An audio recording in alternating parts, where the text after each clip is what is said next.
नमस्कार अभ्यर्थियों।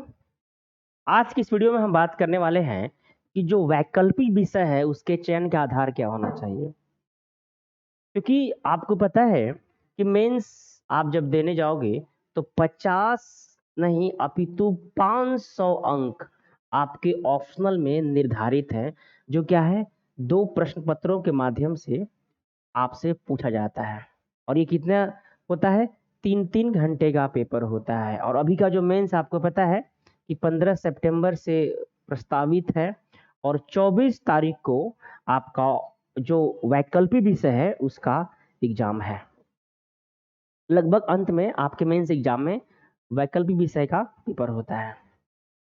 अब इसके चयन का आधार क्या होना चाहिए? आप कई स्तर पर सोचते हो, है ना? आप जब जीएस के स्तर पे जाते हो तो आपको पता है जीएस का जो पेपर है, 4 पेपर आप लोग पेपर 1 से 4 तक, तो आप देखोगे 250 अंक का एक पेपर है। यानी कि 1000 अंक का आपका जीएस हो गया और उसमें आप 250 नंबर का जोड़ दो तो आपका क्या हो गया, ए से। अब इसमें आप जीएस में देखोगे तो इतना व्यापक दायरा है कि आप इसमें 400 नंबर तक ले आते हो तो आपका सिलेक्शन हो जाता है। दूसरी तरफ ऑप्शनल जो 500 नंबर का है उसमें आप एफर्ट देकर आसानी से 300 नंबर तक ला सकते हो। और ये सबसे जरूरी हो जाता है यदि आप चाहते हो कि आईएएस बनना है। देखो, आईएएस की तैयारी करना, आईएएस बनना दोनों डिफरेंट चीज है। आईएएस की तैयारी में आप एग्जाम दिए आईएएस बनोगे, कोई जरूरी नहीं, एलाइड सर्विस आपको मिल सकता है। तो आप उससे बचना चाहते हो तो ऑप्शनल में आपको 300 प्लस अंक लाने होंगे। तो उसके लिए बेहद जरूरी है कि हम ऑप्शनल विषय का चयन कर रहे हैं तो कैसे चयन करें।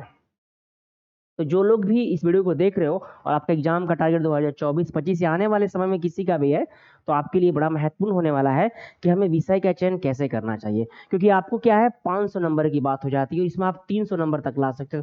तो कौन सा ऐसा विषय है जिसको आपको चयन करना चाहिए, इसके लिए क्या क्या चीजें हैं जो आप सोचते हो, मैं उसमें बात करूंगा। सबसे पहले आप जब देखते हो तो आप के सामने चीजें आती हैं कि मैं जिस माध्यम से हूं उस माध्यम में मैं कौन सा विषय लूं। अब ज्यादातर मैं हिंदी माध्यम के अभ्यर्थियों की बात कर रहा हूं, तो आपके सामने कई प्रकार की चुनौतियां होती हैं वैकल्पिक विषय के चयन को लेकर। क्योंकि आपका सीधे तौर पर अंग्रेजी माध्यम के जो अभ्यर्थी हैं उनसे क्या है, प्रतिस्पर्धा है। अब वो इस प्रतिस्पर्धा में कई प्रकार के एडवांटेज ले जाते हैं। अब आपके सामने चीजें नहीं होता है तो आपको यहाँ पे क्या करना है, ध्यान देना है कुछ चीजों को लेकर। पहला, कि आप जिस विषय का चयन कर रहे हो उसमें पाठ्य सामग्री अच्छे से अवेलेबल है कि नहीं, उसमें आपको प्रॉपर मार्गदर्शन मिल रहा है कि नहीं, उसको लेकर आपको उत्तर लेखन की कक्षा पर्याप्त रूप से मिल पा रही है कि नहीं, ये सारी चीजें मैटर करता है, पहला। दूसरा है अद्यतन सामग्री और अद्यतन होने यानी अपडेशन की प्रक्रिया। कुछ सब्जेक्ट में आपको पता है डे टू डे अपडेट चाहिए, आपको अच्छा तो लगेगा। डे टू डे अपडेट यानी रोज अपडेशन चल रहा है, रोज जो घटनाएं घट रही उससे आपको उसको तुलना करना पड़ेगा, उसको जोड़ना पड़ेगा। तो ये सारी चीजें ऑप्शनल सब्जेक्ट लेने से आपको ध्यान देना है। एक तो क्या आपका सीधा मुकाबला प्रतिस्पर्धा किस इंग्लिश मीडियम से है, तो आपको देखना है कि जो पाठ्य सामग्री है वो किस प्रकार अवेलेबल है। कई विषय में आप लेते हो तो आपको पता है उसमें पाठ्य सामग्री केवल बेहतर जो है वो अंग्रेजी में अवेलेबल है, हिंदी में है पर गुणवत्तापूर्ण उसमें सामग्रियां नहीं है। तो इस वजह से आप यहाँ पे पिछड़ जाते हो। तो चयन करने के आधार कई होते हैं। अब इसके बाद आपको पता है कि आपकी जो कॉपी है वो कॉपी जो चेक करेगा, वो जो परीक्षक होगा उसमें ज्यादातर क्या होते हैं, वो विश्वविद्यालय वगैरह के प्रोफेसर होते हैं। तो ज्यादातर जो होते हैं बैकग्राउंड का क्या होता है, इंग्लिश होता है। उनके पास आपकी कॉपी पहुंचेगी तो उनके पास जितनी भी सामग्री है अंग्रेजी की है, उनका जो मॉडल आंसर जो भी चीज होता है वो क्या होगा, अंग्रेजी में होगा। हिंदी की कॉपी चेक होगा तो लेकिन वो तारतम्यता जो होती है वो नहीं बना पाएंगे। आपके जो भावपूर्ण है, जो अभिव्यक्ति आपने दिया है उसमें उनका मर्म नहीं समझ पाएंगे। आप जिस हिंदी भाषा में लिखेंगे, हिंदी माध्यम में लिखेंगे, तो आपके लिए ये चीज बेहद जरूरी हो जाता है कि मैं ऐसे विषय का चयन करूं जिसमें ये तीनों चीजें शामिल हो।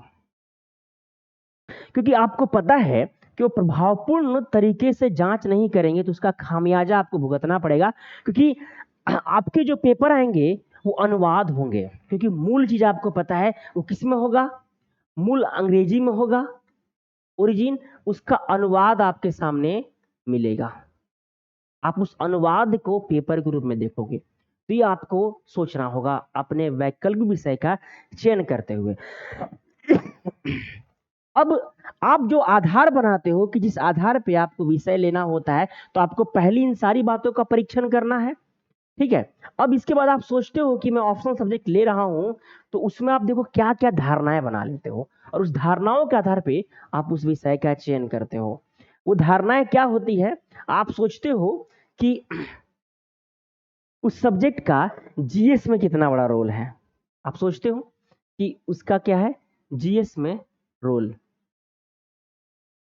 मान लो आपने किसी विषय को सोचा कि जीएस में उसका बहुत बड़ा रोल है, और इसकी वजह से आपके मार्क्स 40 से 50 नंबर मान लो बढ़ गया, लेकिन इसी सब्जेक्ट के जब आप एग्जाम में बैठ रहे हो तो आपके मार्क्स जो हैं वो कम आ रहे हैं, 200 प्लस के आसपास आ रहे हैं, पर जीएस में तो बढ़ गया, तो आप तो नुकसान की स्थिति में आ गए ना। तो ये धारणा भी क्या हो गई, फ्लॉप हो गई। आप ये सोचते हो जीएस में रोल, फिर आप क्या सोचते हो कि समय अवधि कम लगे, बड़ी अच्छी बात है।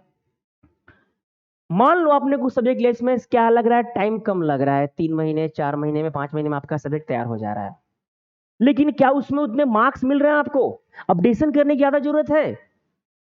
ये तमाम चीजों को देखना बेहद जरूरी है। फिर आप क्या सोचते हो कि मेरी रुचि, ये भी बड़ा एक फलसफा है हमारा, लेकिन आपको पता है यूपीएससी में क्या है कि सभी विषय का एक समानांतर स्तर पर चीजें नहीं है, तो यहां पर रुचि भी आपकी फेल हो जाती है। ध्यान देना, यूपीएससी का एग्जाम देकर आपको क्या करना, अधिकतम मार्क्स लाना, आपको सिलेक्ट होकर जाना है, न कि विषय का विशेषज्ञ बनना है। अब इसलिए देखना, रुचि की अगर बात करोगे तो कई ऐसे एस्पिरेंट होते हैं जिन्होंने अपने विषय में पीएचडी किया हुए होते हैं, वो विशेषज्ञ होते हैं अपने विषय के, फिर भी उनके मार्क्स क्या होते हैं, अच्छे नहीं आते। क्यों, सोचा है कभी? यानी आप जो एक बार सोचते हो ना कि मेरा बैकग्राउंड, ये भी एक आपका विमर्श होता है कि जो मेरा बैकग्राउंड है, यानी कि मान लो मैंने ग्रेजुएशन किस सब्जेक्ट से किया है, पोस्ट ग्रेजुएशन किस सब्जेक्ट किया, उसी को मैं यूपीएससी में ले लेता हूँ। देखो, एकेडमिक बिल्कुल अलग है, यूपीएससी बिल्कुल अलग है। मैंने जो आपको एग्जाम्पल दिया कि ऐसे बहुत से एस्पिरेंट जिन्होंने एमफिल किया है, पीएचडी किया हुआ है इस विषय में, उनके मार्क्स नहीं आ रहे हैं यूपीएससी में, क्यों, वजह होगा। तो ये भी धारणा फेल हो जाती है, ये तमाम धारणाएं फेल हो जाती है ऑप्शनल के चयन में। मैंने जो स्टार्टिंग में पॉइंट बताया वो भी आपको ध्यान देना होगा। अब वास्तविक आधार क्या होना चाहिए, मुझ पर बात करेंगे।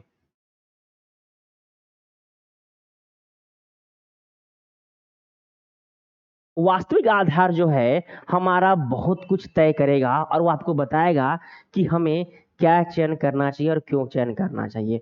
तो आप देखोगे कि सबसे अहम बात जो हो जाता है वो हो जाता है कि वो विषय लीजिए जो आपकी सफलता को सुनिश्चित करे। और मैं आपको दिखाऊं विगत कुछ वर्षों के रिजल्ट को, देखिए 2022 के रिजल्ट की मैं बात कर रहा हूं, क्योंकि आप क्या हैं, हिंदी माध्यम से हैं। तो आप देखोगे कि जो हिंदी माध्यम से अभ्यर्थी सिलेक्ट हुए हैं उनमें जो अधिकतम एस्पिरेंट हैं उनका विषय क्या है, हिंदी साहित्य है, सर्वाधिक। और विगत कुछ वर्षों में देखोगे तो हिंदी साहित्य एक ऐसा विषय है जिसमें हम क्या 300 प्लस आसानी से अंक ले आ रहे हैं। मेरे द्वारा पढ़ाए स्टूडेंट्स ला चुके हैं 300 प्लस अंक, आसानी से ले आ रहे हो। आपको यदि बेहतर मार्गदर्शन मिले, सही जानकारी मिले और सही तरीके से आपने अध्ययन किया, आपने उत्तर लेखन पर फोकस किया, आपको मार्क्स मिल रहे हैं। तो सफलता जो विषय सुनिश्चित करे उसको आपको लेना है, ठीक है। आप देखोगे कि यानी कि क्या, हम जो विषय का चयन कर रहे हैं सफलता को सुनिश्चित करें, यानी उसमें क्या है, नो डाउट इसमें बहुत ज़्यादा अपडेशन की ज़रूरत नहीं है। थोड़े बहुत अपडेशन है, ऐसा नहीं बोलूँगा अपडेशन नहीं रहता है, वो सारा मैं आपको अवेलेबल करा देता हूँ। साहित्य में जो नया कुछ चल रहा है, अपडेशन की बहुत ज़्यादा ज़रूरत नहीं रहती, थोड़े बहुत रहते हैं। ये आपका प्लस पॉइंट हो गया चयन का आधार। यहाँ पर आपका क्या है, कोई इंग्लिश में कंटेंट नहीं चाहिए आपको, 0 इंग्लिश कंटेंट। तो आप ऐसे ही इंग्लिश माध्यम से आपकी प्रतिस्पर्धा खत्म हो गई। हालांकि ध्यान रखना कि इस समय अंग्रेजी माध्यम के अभ्यर्थी भी हिंदी लिटरेचर खूब ले रहे हैं, और आपको पता है जिनका बैकग्राउंड मेडिकल है, इंजीनियर है, वो भी हिंदी साहित्य को ले रहे हैं और बहुत अच्छे स्कोर किया। आपको पता है ना, जो टॉपर्स हैं अभी तक हिंदी में, वो उनका बैकग्राउंड कभी हिंदी नहीं रहा, मेडिकल रहा, इंजीनियरिंग रहा, वो लोग ला रहे हैं। तो आप क्यों नहीं ला सकते हो, सोच कर देखो। तो यहाँ पे क्या है, इंग्लिश का कोई कंटेंट नहीं, आप सीधे तौर पे क्या है, हिंदी में आपको कंटेंट अवेलेबल है, सारी रचनाएं हैं, उसके आधार पे आप बिल्कुल बेहतर कंटेंट के साथ, पाठ्य सामग्री के साथ अपनी तैयारी को कर सकते हो। बेहतर मार्गदर्शन अवेलेबल है, मैं आपको आंसर राइटिंग कराऊंगा। तो ये एक बहुत बड़ा चीज आपके लिए है। दूसरा चीज देखोगे इस विषय के साथ, इसमें जीवन की संवेदना है।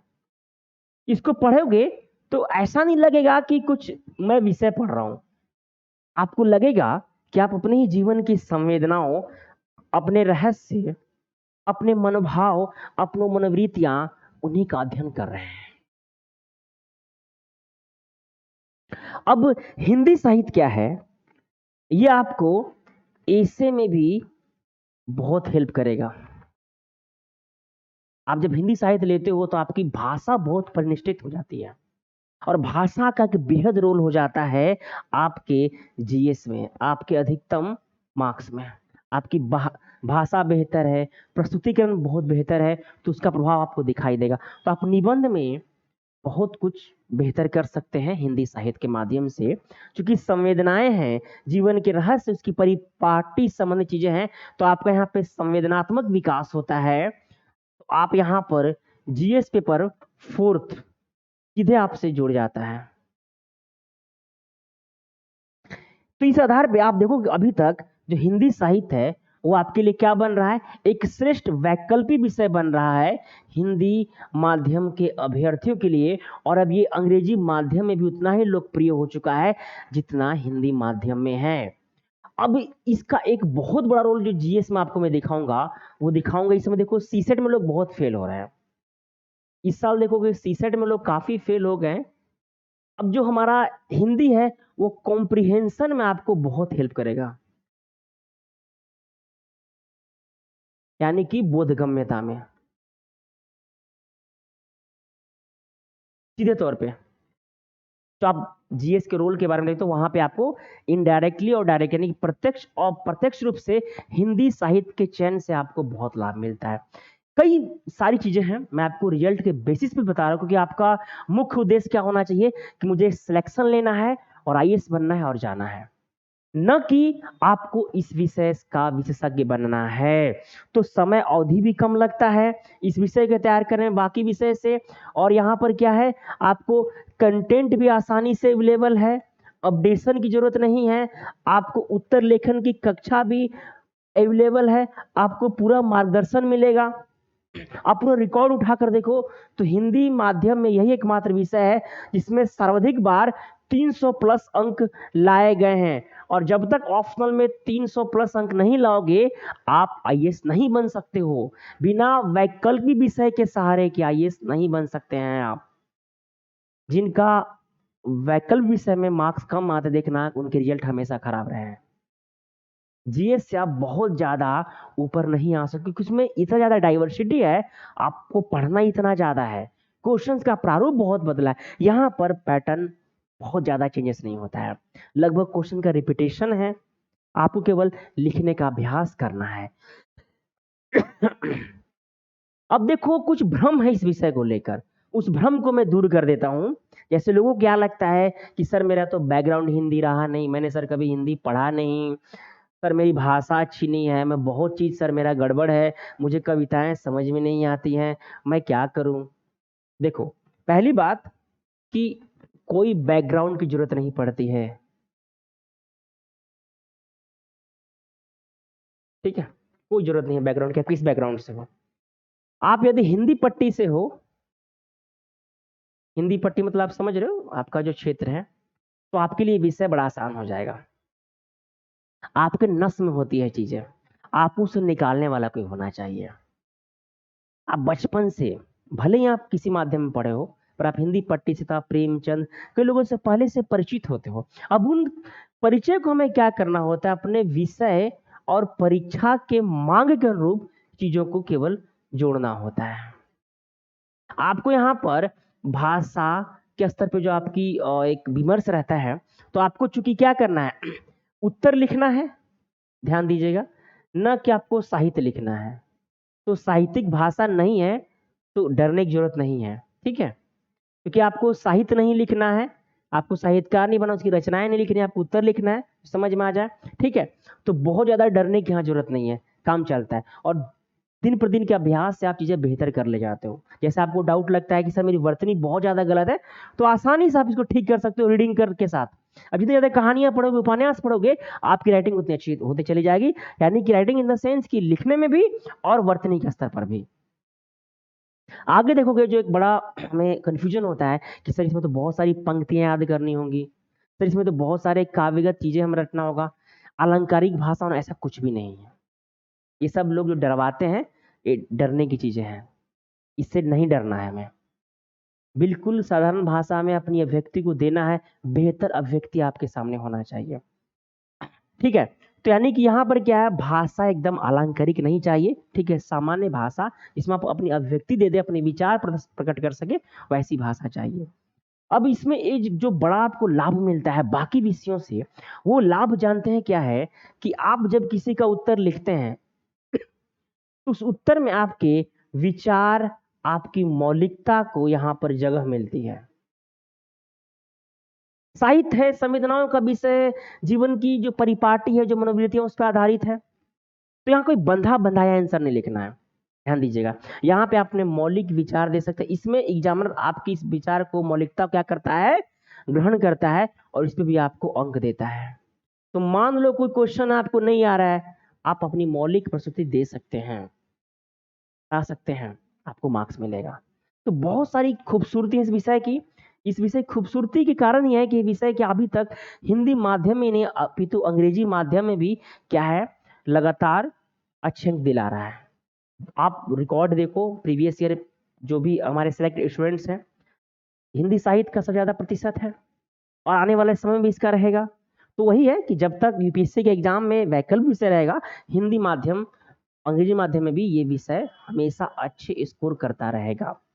तो आप भी यदि सोच रहे हो कि हिंदी साहित्य या फिर वैकल्पिक विषय में क्या लूं, तो आप बिना हिचके हिंदी साहित्य का चयन कर सकते हो, क्योंकि हमें क्या करना है, इस विषय का विशेषज्ञ नहीं, हमें यूपीएससी में सिलेक्शन लेना है, आईएएस बनना है।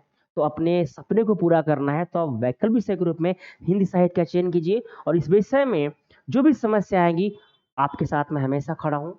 पठन पाठन अध्यापन हर स्तर पर हम एनसीईआरटी में करवाते हैं।